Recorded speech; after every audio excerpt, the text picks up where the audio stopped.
कि वीणा पाणी मातु शारदे अभिनंदन शत बार तुम्हारा।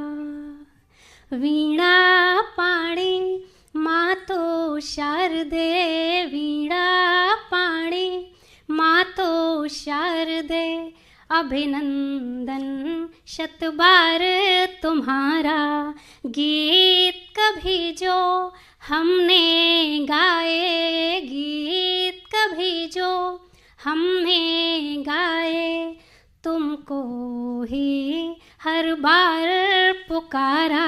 वीणा पाणी मन भीतर अज्ञान का तुम है, तुम बिन कौन जो दीप जलाए।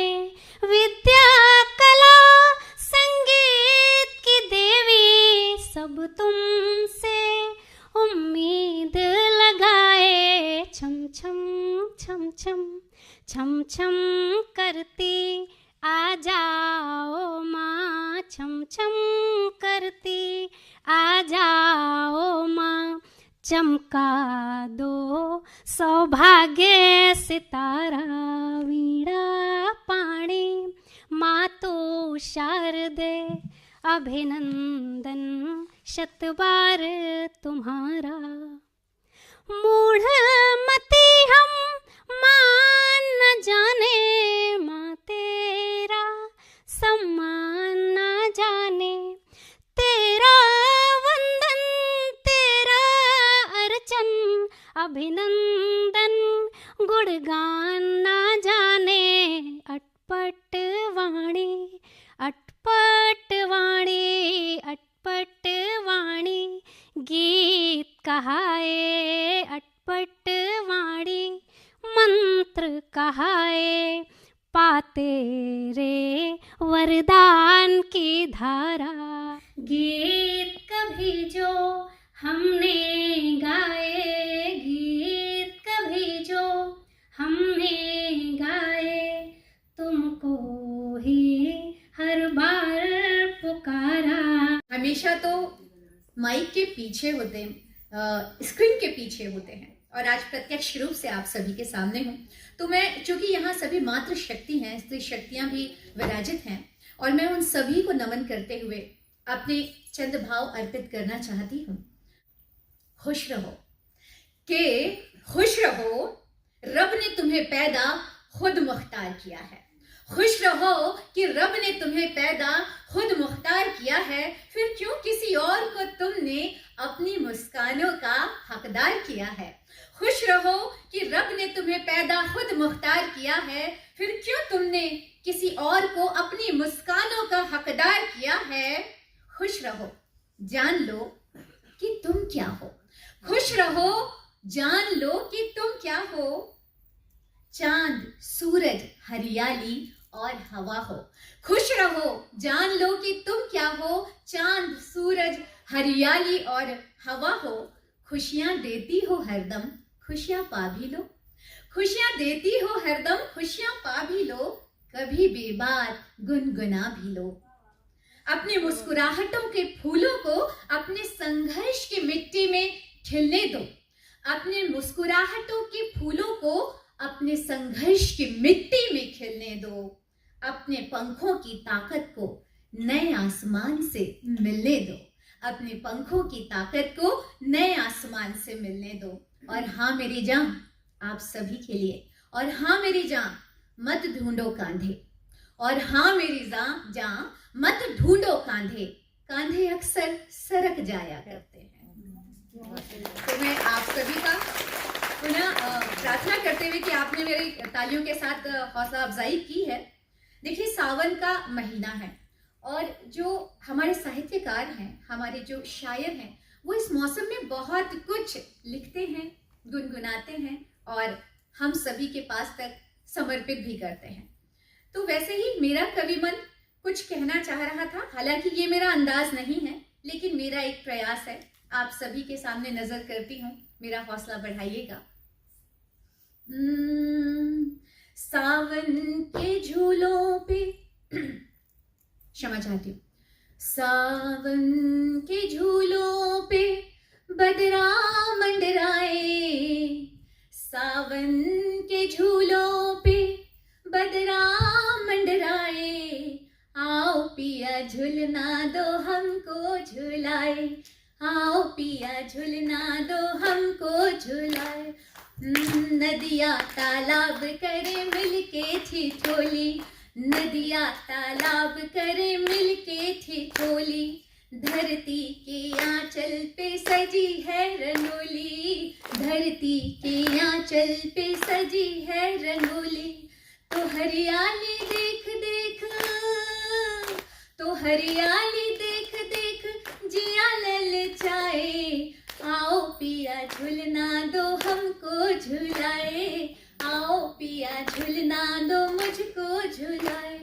तो बिजली का दर्प रोज नैना दिखाए, बिजली का दर्प रोज नैना दिखाए, दादुर और मोर गीत सिहरन के गाएं, दादुर और मोर गीत सिहरन के गाएं। तो तुम बिन पिया मुझे कुछ ना सुहाए, अरे तुम बिन पिया मुझे कुछ ना सुहाए, आओ पिया झुलना दो मुझको झुलाए, आओ पिया झुलना दो मुझको झुलाए। और मेरी अंतिम जो कविता है वो इस काव्य पाठ में, इस कवियत्री गोष्ठी में हिस्सा नहीं थी, लेकिन मेरे दिल ने मेरी सखी कल्पना की भावनाओं का जो उमंग सुना, जो ओज सुना, उल्लास सुना, उसमें मुझे ये लगा कि मुझे ये बात आप सभी के समक्ष जरूर कहनी चाहिए। मेरी ये जो कविता है, मैं आपको बहुत छोटा सा संस्मरण बताती हूँ। मैं घर में अपने किचन में रोटी बेल रही थी और उस दौरान रेडियो सुनते हैं हम सभी कमोबेश, अपने इस आकाशवाणी परिवार का हिस्सा हैं, तो रेडियो में बहुत सारी बातें चल रही थी और मेरे मन में भाव आया इस मान सम्मान और प्रगति और ट्रॉफियों से जुड़ी हुई बातों को लेकर। तो मन में आया, मैं तो रोटियां सेकती रहती हूँ, मुझे तो ऐसा कुछ भी हासिल नहीं होता। तो मेरे मन ने मुझे जो कहा वो मैं, अगर आप सबके मन में कभी ऐसी बात उठती है तो ये संदेश आप सभी को प्रेषित कर रही हूँ। पुरस्कार होना, पुरस्कृत होना चाहिए, इसका शीर्षक है। पुरस्कार पाऊं या ना पाऊं, पुरस्कार पाऊं या ना पाऊं, पर पुरस्कृत होना चाहिए गली की उस धूल को, गली की उस धूल को जिसने हमें प्राण फूका, संस्कार किए रोपे। पुरस्कृत होना चाहिए चूल्हे के धुएं में बैठी उस मातृ शक्ति को जिसने पूरी दहरी को पोषण से सींचा। पुरस्कृत होना चाहिए उन कांधों को जो रात दिन का भेद किए बिना आरामगाह को छोड़कर हमारे खातिर धूप और ठंड को सह, बाहरी भर्सना को भी अनदेखा कर पसीने से लगातार हमें सींचा। पुरस्कृत होना चाहिए उस निम्नता को जो उच्चता का भार सहन किए बैठी है। वसुधा के हर उस कण को पुरस्कृत होना चाहिए जिसने जीवन संस्कृति को शोभायमान किया। पुरस्कृत होना चाहिए घास के उस नरम बिछौने को जो पग तले हमारे सामने साधन है बनती नरम बिछौने का। पुरस्कृत होना चाहिए उन तमाम संकेतों को जिसने जीवंतता का एहसास जगाया हमारे भीतर। बाग बगीचे, तितली, खरपतवार, साइकिल के टायर सरीखे बचपन को सींचने वाले खेल खिलौने। ध्यान दीजिएगा, प्रगति सम्मानों और ट्रॉफियों से भरी इस चमकीली दुनिया में, प्रगति सम्मानों और ट्रॉफियों से भरी इस चमकीली दुनिया में पुरस्कृत होना चाहिए निज अस्तित्व को, निज सम्मान को स्वयं की दृष्टि में, क्योंकि स्व को सम्मानित समर्पण कर सकता है, धरती कर सकती है, अंबर कर सकता है और सकल प्रकृति कर सकती है। जी, इसी के साथ मैं अपना स्थान ग्रहण करूंगी। मुझे सुनने के लिए आप सभी का बहुत बहुत धन्यवाद। शुरुआत करती हूँ। अगस्त एक देरी से चलती रेलगाड़ी है, अगस्त एक देरी से चलती रेलगाड़ी है, सितंबर कोई धुंध भरा स्टेशन और सितंबर कोई धुंध भरा स्टेशन और बारिश बारिश एक अलहड़ सी घुमक कर लड़की है जो बारिश के लिए। क्या बात है ना? बहुत सुंदर। तो शुक्रिया। और इसी के साथ 2-4 और पंक्तियां हैं। होने को कुछ भी हो सकती थी वह, होने को कुछ भी हो सकती थी वह बारिश भी, कहीं भी बेपरवाह बरस पड़ती, लेकिन उसने नदी होना चुना, लेकिन उसने नदी होना चुना और अपने प्यार को पुकारती समुद्र तक चली गई। हम सभी सावन की बूंदों की खूब सारी खुशियों को देखते रहते हैं, हम भी उछलते कूदते नाव बनाते हैं, पर कभी आपने बच्चों को देखा है तो कुछ उन्हीं पर लिखा है, केले के पत्तों पर बूंदी मोतियों से उछल रही हैं, केले के पत्तों पर बूंदी मोतियों से उछल रही हैं, नीचे उछलते कूदते बच्चे अंजलि भर भर लूट रहे हैं सृष्टि का वैभव, नीचे अंजलि भर भर कर लूट रहे हैं सृष्टि का वैभव बच्चे, और सावन बच्चों की हंसी में झरझर बरस रहा है।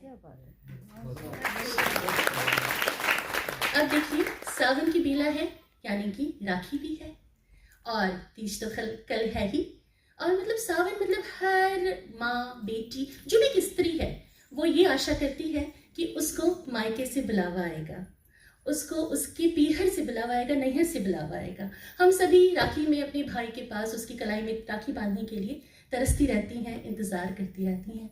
लेकिन फिर भी कभी आपने गौर किया है, हम जो जितनी भी महिलाएं हैं, हमारा कोई भी घर नहीं होता, हमें आज तक कोई घर नहीं मिला। कुछ उन्हीं बातों को लेकर के मैंने कुछ लिखा है, और ना दोस्तों ये आखिरी कविता है तो साथ देना। घर, इसका शीर्षक ही घर है। जीवन के रजिस्टर में अस्थायी रहा पता मेरा, जीवन के रजिस्टर में अस्थायी रहा पता मेरा, कोई घर नहीं, कोई ठौर नहीं, कोई अलहदा पहचान भी नहीं, पिता की बेटी से पति की ब्याहता और बेटे की मां होने तक की सारी यात्राएं मैंने बेनाम की। कभी पिता ने गुस्से में कह दिया था, अपनी पसंद से ब्याह करना है तो घर से निकल जाना। मैंने उनकी पसंद को माना और उनकी पसंद से ब्याह करके उनकी पगड़ी को बचा लिया। अब जब पति गुस्से में कहते हैं ना, निकलो मेरे घर से, तो पूछती हूँ कहाँ जाऊंगी, वो कहते हैं जहां मन करे चली जाओ। मन जैसी कोई चीज होती भी है, भला और औरत के पास, सोचती हूँ चुपचाप। मन जैसी कोई चीज होती भी है भला औरत के पास, सोचती हूँ चुपचाप। घर शब्द मेरे भीतर घोर लालसा जगाता है, घर शब्द मेरे भीतर घोर लालसा जगाता है, जैसे कोई बच्चा तरसते हुए किसी खिलौने को देखता है। मेरे स्वाभिमान पर लगी चोटों पर इसी शब्द की प्रतिगूंज है, मेरे स्वाभिमान पर लगी चोट पर इसी शब्द की प्रतिगूंज है, और इस शब्द ने मुझे जब तब गहरे असंतोष और अवसाद से भर दिया है। कोई तो एक जगह हो जहां जोर से रोया जा सके, किसी से बेखौफ होकर हंसी ठिठोली की जा सके, किसी को उमक कर दिलासा दिया जा सके। लेकिन घर होना सावन में चूड़ी बिंदी खिलौने खरीदने जैसा है क्या? नहीं ना। एक सामाजिक साहस दरकार है इसके लिए, जो मेरे भीतर कभी ना पनप सका। नैतिकता और आदर्शों की एक जंजीर सीने में चारों ओर सदा लिपटी रही। इज्जत और मर्यादा का एक भारी पत्थर पैरों से सदा बंधा रहा। घर मेरे लिए गहरी नींद का कोई मीठा कच्चा सावनी स्वप्न भर है। घर मेरे लिए गहरी नींद का कोई मीठा कच्चा सावनी स्वप्न भर है, जिसे आंख खुलते ही बारिश सा छर जाना है। बहुत बढ़िया।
वल्लरी विराजमान मूर्धनि धगज्ज्वलल्ललाट पट्टपावके किशोर चन्द्रशेखरे रतिक्षणम्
कंठगंधली रुचिप्रबद्धगंधरं स्मरच्छिदं पुरच्छिदं भवच्छिदं मखच्छिदं गजच्छिदान्धकच्छिदं तमन्तकच्छिदं भजे अखर्व सर्वमङ्गलाकलाकदम्ब मञ्जरी द्रसप्रवाह माधुरी विजृम्भणा मधुव्रतं स्मरान्तकं पुरान्तकं भवान्तकं मखान्तकं गजान्तकान्धकान्तकं तमन्तकान्तकं भजे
सहयोग होता है, और वो सहयोग होता है कोरियोग्राफर का। तो हमारे जो कोरियोग्राफर हैं इस नृत्य प्रस्तुति के, पुनीत कुमार जैन जी हैं, और आज हम उनके द्वारा सिखाए गए इस नृत्य का यहाँ पे प्रस्तुति देखने वाले हैं।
पटदरी